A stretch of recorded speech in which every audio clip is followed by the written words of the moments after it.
Dewan Pimpinan Cabang PDIP Kota Surakarta menunggu Gibran Rakabuming Raka mengembalikan kartu tanda anggota yang pernah dibuatnya saat pertama kali menjadi kader partai berlambang Banteng Moncong Putih tersebut. Hingga saat ini, Gibran belum mengembalikan KTA. Menurut Ketua DPC PDIP Kota Surakarta, berkaitan dengan kontestasi politik, setiap warga negara berhak dicalonkan dan mencalonkan, serta berhak dipilih dan memilih selama memenuhi syarat usia.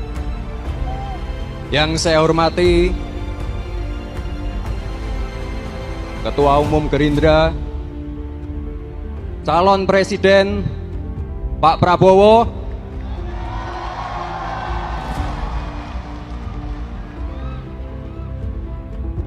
tenang saja Pak Prabowo,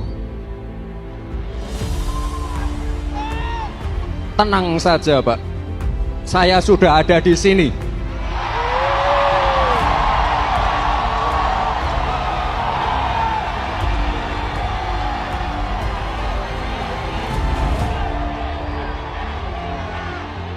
Gibran dicalonkan oleh partai lain, itu hak Gibran, keputusan di tangan Gibran. Kalau sudah memutuskan bergabung dengan partai lain, otomatis Gibran mengembalikan kartu tanda anggota PDIP ke DPC. Ia mengatakan sejauh ini belum ada pengembalian dan belum ada komunikasi yang terjalin antara PDIP Kota Surakarta dengan Gibran usai pengumuman bakal capres dan cawapres dari kubu Prabowo Subianto. Pada pengumuman tersebut diputuskan Prabowo menggandeng Gibran untuk maju ke pemilihan presiden 2024. Kenapa Partai Golkar berpikir anak muda, Pak? Kita punya sejarah. Contohnya, Sultan Syahrir menjadi Perdana Menteri pertama sejak Indonesia diproklamirkan oleh Soekarno-Hatta. Umur Sultan Syahrir 36 tahun. Dan Sultan Syahrir adalah kepala eksekutif ataupun kepala pemerintahan.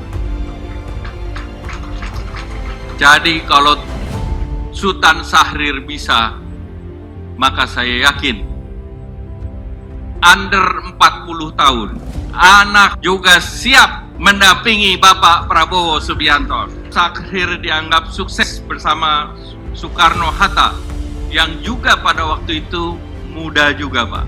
Waktu itu under 40 juga, Pak.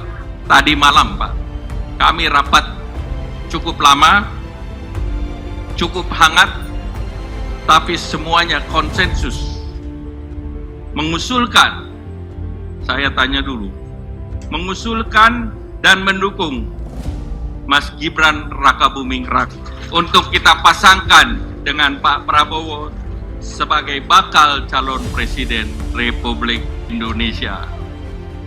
Mohon doa restu dari seluruh rakyat Indonesia, mengucapkan terima kasih kepada pendukung-pendukung dan pengusung-pengusung kami semuanya. Dan saya ingin di sini menyampaikan tekad kami bersama dengan saudara-saudara untuk maju minta mandat dari rakyat Indonesia, karena kita menghadapi titik yang sangat penting dalam sejarah bangsa Indonesia. Kita menghadapi titik di mana kita bisa bangkit menuju Indonesia yang hebat, Indonesia yang bebas dari kemiskinan, Indonesia yang bebas dari kelaparan,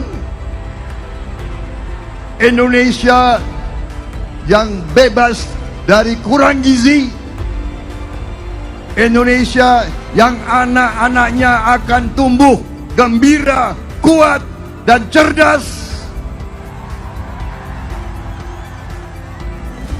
Indonesia di mana kekayaan Indonesia akan dipergunakan sebesar-besarnya untuk seluruh rakyat Indonesia.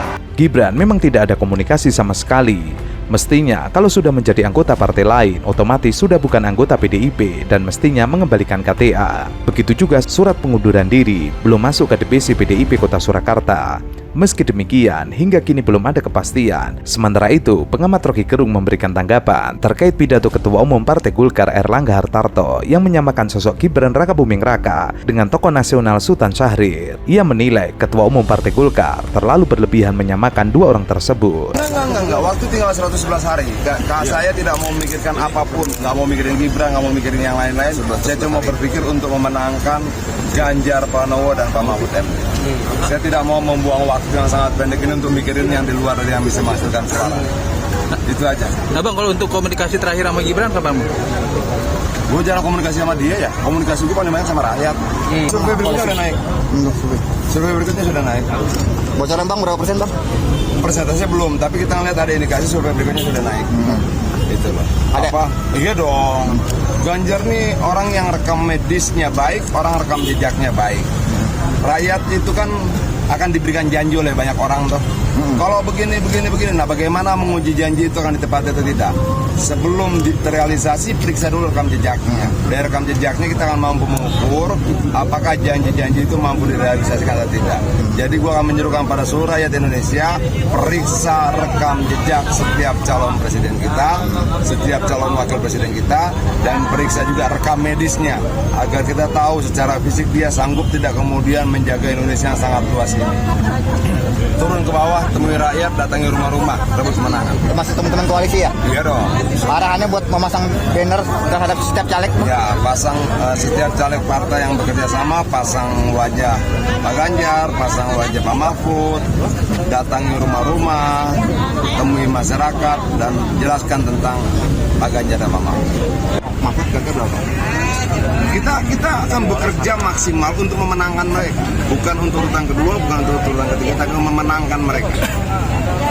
Dan sekarang semua mesin itu sudah bergerak. Menanggapi hal itu, pengamat Rocky Gerung kemudian membandingkan reputasi antara Gibran Rakabuming Raka dengan Sultan Syahrir yang jauh berbeda. Kalau melihat reputasi Sultan Syahrir, jelas jauh banget. Buat apa dibandingkan? Sama membandingkan Erlangga dan air mineral, jauh banget. Menurutnya, cara elite politik mencari alasan mencalonkan Gibran semakin lama semakin tidak jelas. Ia menilai Erlangga tidak perlu memberikan alasan sebab publik sudah mengetahui. Rekam jejak politik Sultan Syahrir sendiri hingga ke benua Eropa bahkan sering hadir dalam forum diskusi PBB. Sultan Syahrir jelas gagasan dan mondar-mandir ke Eropa berdebat di forum PBB. Sultan Syahrir memang tidak pernah menjadi penjual martabak. Selain itu, ia menambahkan bahwa yang dilakukan Erlangga sebagai upaya menyembunyikan maksud tertentu. Ketua Golkar tidak memiliki narasi hingga akhirnya memberikan narasi konyol. Erlangga tidak mengerti sejarah bangsa Indonesia. Narasi tersebut dibuat hanya untuk menyelamatkan partainya. Pengalaman kenegaraan dan berpolitik Gibran Rakabuming Raka sangat jauh di bawah Sultan Syahrir, baik di tingkat lokal maupun internasional.